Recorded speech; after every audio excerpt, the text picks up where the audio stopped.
हमारी सबसे बड़ी कमजोरी हार मान लेना है। सफल होने का सबसे निश्चित तरीका है एक और बार प्रयास करना। ऐसा कहना है बिजली के बल्ब के आविष्कारक थॉमस अल्वा एडिसन का, जिन्होंने 1000 से ज्यादा बार की असफलता के बाद बिजली के बल्ब का क्रांतिकारी आविष्कार किया था। थॉमस अल्वा एडिसन को बचपन में सनकी और पागल समझा जाता था। बचपन में वह अजीबोगरीब हरकतों के लिए जाने जाते थे। कहा जाता है कि एक बार एक चिड़िया को कीड़े मकोड़े खाते देख उन्होंने यह सोचा कि उड़ने के लिए शायद कीड़े खाना जरूरी है। उसके बाद उन्होंने कुछ कीड़ों को इकट्ठा कर लिया और उसका घोल बनाकर उसे अपने दोस्त को पिला दी। वे देखना चाहते थे कि उनका दोस्त इसके बाद उड़ सकता है या नहीं।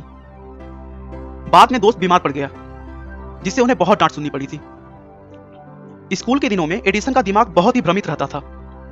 वह अपने में ही कहीं खोए हुए रहते थे और टीचर्स की बातों को ध्यान नहीं देते, जिसकी वजह से उन्हें स्कूल से निकाल दिया गया। और फिर उनकी मां ने एडिसन को घर पर ही पढ़ाना शुरू किया। थॉमस अल्वा एडिसन बहुत कम सोते थे। 15 साल की उम्र में उन्होंने घर में ही एक प्रयोगशाला बनाई और वहीं से उन्होंने रिसर्च करना शुरू कर दिया। उन्हें सनकी और पागल समझा गया, पर लोगों की परवाह किए बिना वे अपने शोध में लगे रहे और देखते ही देखते उन्होंने हजारों असफलताओं के बाद बल्ब का आविष्कार किया और इस दुनिया को रोशनी से चकाचौंध कर दिया, जिसकी वजह से दिन में कामकाजी घंटे बढ़ गए। पढ़ने, काम करने और खेलने के लिए ज्यादा समय मिलने लगा। बल्ब के आविष्कार के अलावा एडिसन ने चलचित्र, टेलीग्राम, माइक्रोफोन जैसी करीब 1040 आविष्कार किए हैं। सारी दुनिया ने उनकी प्रतिभा का लोहा माना है और इसी वजह से उन्हें जीनियस कहकर बुलाया जाता है।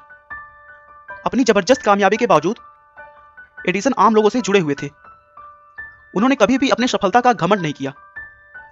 1921 में जब उनकी मृत्यु हुई, उस दिन उनके सम्मान में पूरे अमेरिका की रोशनी बंद कर दी गई थी।